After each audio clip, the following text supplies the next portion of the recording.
alignment, you're doing it wrong, but you don't have to. In previous videos, we've talked about how to change your gaming mindset to achieve things with your tabletop RPGs that you never thought possible. And one of the things we advocated for is playing the rules as they are written and as they were intended. We've also talked about how to incorporate faction play in your game to make it a more robust and self-actuating process that generates adventure all on its own. Today, we're going to take a look at an aspect that a lot of people take for granted. And in fact, some people take it for granted so much. This is, of course, the latest edition. Takes it for granted so much, it doesn't even appear in the table of contents. To find alignment, I don't think it is. I went through this a couple of times, and I didn't see it anywhere. Customization options, is that where it's at? Character details, inspiration. I'm not seeing alignment anywhere on here. It's actually in, Chapter 4, personality and background. Details, inspiration, backgrounds. This is it.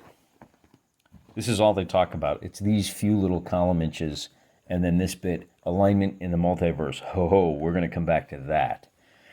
For many thinking creatures, alignment is a moral choice. Whoa, hold on. So to get a better idea of what alignment is, for those of you that aren't aware, it's essentially a two-step process. There are two axes. On one axis, you have good versus evil, and on the other, you have law versus chaos. I think normally it goes good versus evil, law versus chaos.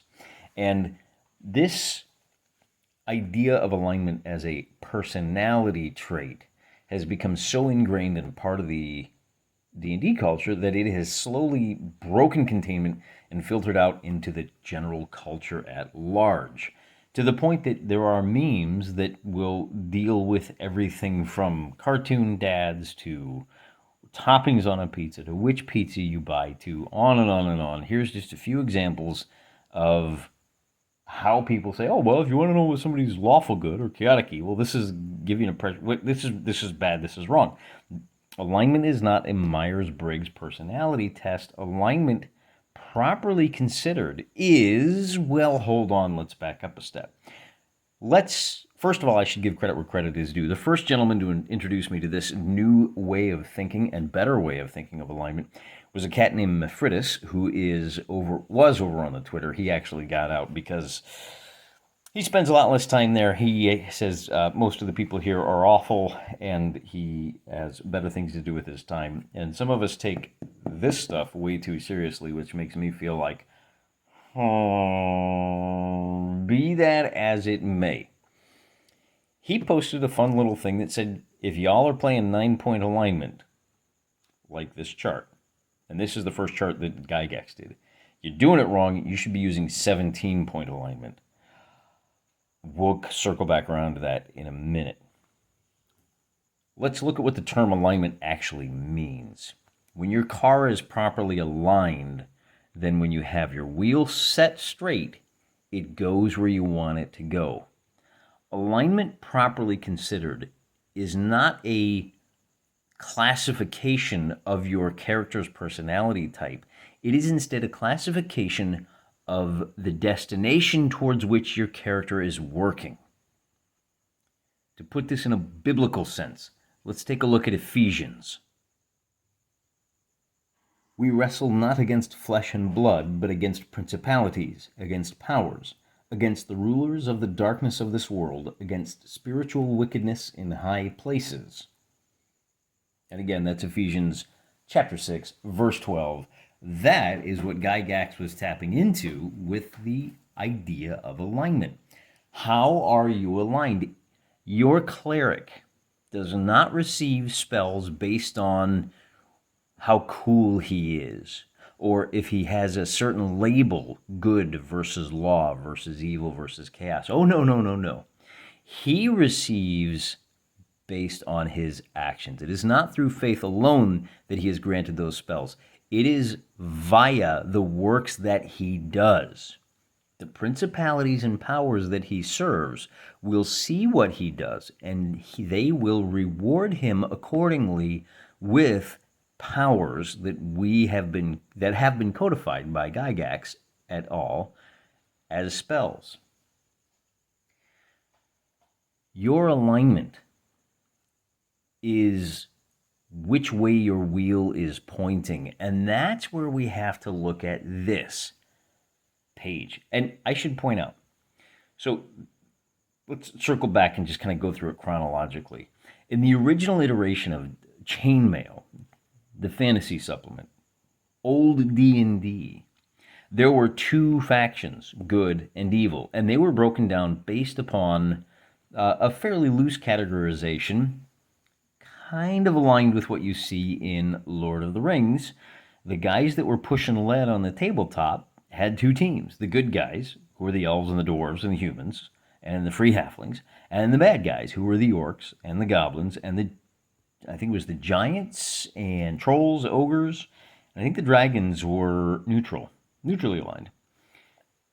That was way back at the beginning. In 1976, Gygax posted a refinement of that idea where he first introduced the 9-point alignment system, and that's this chart that you see right here. By way of examples, he said, look, here are where the various character types, the archetypes, if you will, and where the various races generally fall, and then he actually goes so far as to say, in this article from 1976, I think it was in one of the early Dragon magazines, or maybe in the actual Strategic Review, he says, this brings us to the class. As a final note, most of humanity falls into the lawful category, with most of lawful humanity lies near the line between good and evil. With proper leadership,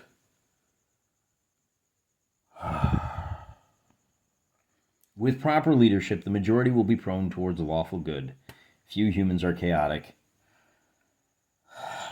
Oh, you sweet summer child. Now, what does this mean? Why have we abandoned this? Well, to kind of draw this into the real world, it's materialists. They're upset about alignment because they're scared that there is a world that exists beyond the material. Beyond the prime material plane, there are these principalities and powers who are watching your character's actions, and they will judge you. Many people recoil at that thought. For them, the entirety of the Bible is judge not. Full stop, we're done, I'm outie. It also serves as, it doesn't serve as a handcuff, but they tend to think of it that way. They think that rules mean that you can't do what you want to do, when all they're really doing is directing your creativity down specific paths. So if we turn the page, so here's the alignment chart that appears in the player's handbook. If you turn the page, the very next page shows the real alignment chart. And that's in the bottom half of this page. Let's take a look at those alignments. See, this is how you should be thinking about your alignment. And actually, maybe you shouldn't be thinking about it all that much. But for the sake of the time being, assuming you are a player character, whatever actions you take in this world, and by this world I mean, of course, the campaign world, are driving the world towards one of these outcomes. Whom do you serve, willingly or not? And this is where we now have to take a look back at the DMG. That alignment chart is meant to be used by the DM to chart where your actions put you on the road to one of those 17 planar destinations. More to the point, they're meant to track which of those powers is most likely to smile upon you and become overtly interested in what it is you're doing as you're mucking about down there on the prime material plane. Not for you to track. That's actually for the DM to track. Here we look at page 24 of the DMG. Page 24, much nearer the front than this abomination. It is of importance to keep track of player character behavior with respect to their professed alignment. Actions speak far more eloquently than professions, meaning statements, and each activity should reflect his or her alignment. If a professed character is consistently seeking against type, then, if he ignores the regulations and behavior, this drift should be noted, and it takes the individual into a new alignment area Then you should inform the player that his character has changed alignment. It's possible for you to drift around, making only small shifts, which is generally what's going to happen for the most part. Now, but that's a straitjacket. No, it's not. It's an opportunity. This is not a problem, it's an opportunity. If you are a lawful good paladin who is not operating on the straight and narrow and you're sliding down towards that evil end of the spectrum, things are going to start happening. The DM is going to give you, if he's playing the game right, little hints and clues. When you enter the sacristy, there is the smell of brimstone about you. Suddenly your lay on hands only heals half as much as it did before. You're doing something wrong. I mean, at the end of the day, a literal angel can descend down from the heavens and give you a road to Damascus moment. Hey, maybe you should knock off all the abuse jazz and start doing a little more proselytization, huh? Huh, Mr. Paladin Man? This is what it all boils down to. Whom do you serve? And one of the useful ways to think about it, one of my other friends back a couple of years ago said, look, what you need to do is take a much more 3 hearts and 3 lions approach. For those of you that are not aware, Gary Gygax lifted, the basic take is that Gary Gygax lifted this system from the Elric saga by Moorcock. But Moorcock stole the law and chaos duality from a previous author, Poul Anderson, who codified it in this book, 3 Hearts and 3 Lions, with the literary inspiration for the Paladin class, who was explicitly Christian, by the way. And even Poul Anderson was riffing on ideas that were presented in The King of Elfland's Daughters by Lord Dunsany, or Dunsany, depending on how you want to pronounce that. These are old ideas, and that law versus chaos was not personality type. These were powers and principalities, and you served one or the other, or you tried to strike a delicate balance, but that was not the behavior that you had based on, what's your sign, man? What do you like? What's your Myers-Briggs personality? Oh, no. This was based on your actions. Who are you helping? Because at the end of the day, when all is said and done, when Ragnarok happens and all of these powers and principalities stride forth to determine who will be the ultimate victor and champion and controller of all creation, whom do you serve? Now, I want to take a look real quick, if I may, at a different game that used a very similar alignment system. However, Gamma World, being a post-apocalyptic system, did not have these powers and principalities, these realms that lay beyond the skein of reality that were crossed over in the twilight of reality. This was a much more down-to-earth and materialist role-playing game than that. And so the alignment that they used, and this confused a lot of us back in the day. Bear in mind, these books came out, and a lot of the things that would have really helped us were not spelled out. The generous interpretation is that the guys that were writing role-playing games back in the 70s were new to this. Everybody was new to it, and they didn't quite know how to explain it. The less generous way of describing that is to say that they were boomers, and as boomers do, they were not thinking about future generations. They were just thinking about themselves. Everybody knows how you use cryptic alliances. Why would I need to spell it out for you idiots? Well, maybe so we didn't have to take 30 to 40 years of maturity of our own and then go back through the hard work of the forensic analysis of all of these ancient texts and then actually apply them and only learn through a process of trial and error. Maybe you could have put 2 paragraphs to say your cryptic alliance is simply who you serve. So, for example, you've got the zoopremicists, who were the mutated animals that thought that animals were supreme, and they didn't have to tell the rest of the table or the people that they were encountering, hey, I'm a zoopremicist. These zoos would go into a society and they would pretend to be a local and, hello, fellow mutants. I'm just like you, and they would subvert that society, and they would bend it towards the will of their homeland, their mutated animal homeland. That's what the zoopremacists did. On the other hand, you had something like the Brotherhood of Thought. These were the programmers. Same thing. If you had a player character, or whatever, I think it's the Iron League, or is it the Iron Legion, the Knights of Genetic Purity, they were working towards a specific goal for their patrons, even if they were engaged in day-to-day adventures with people they weren't really aligned with. Hey, we're going to go explore these ruins and see what we find. Well, everybody's looking for an advantage for their faction. Hey, look at that. When you adopt alignment play, and call it cryptic alliance, call it alignment, call it what you will, when you adopt this idea of who are you working for, suddenly the idea of factions becomes much more integrated into the game itself. You see, this is another case where you look at alignment, and there are some ways that alignment had real effects within the rules. Certain spells only affected good versus evil. Some affected law versus chaos. But people started drifting away from that because, who are you to judge? Well, I mean, come on, guys. In some of these games, the referee is literally called the judge.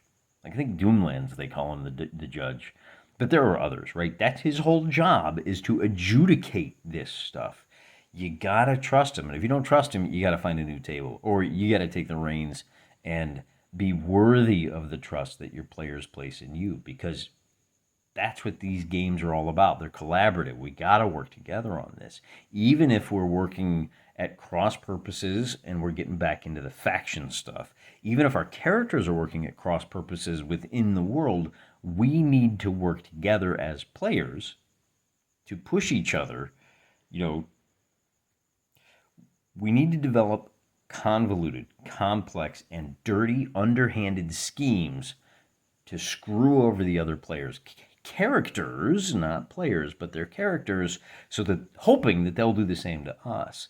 And the harder you go after them, the harder they go after you, the more pressure you put on each other, you'll turn that coal of your current process of gameplay into the diamonds of elite level play.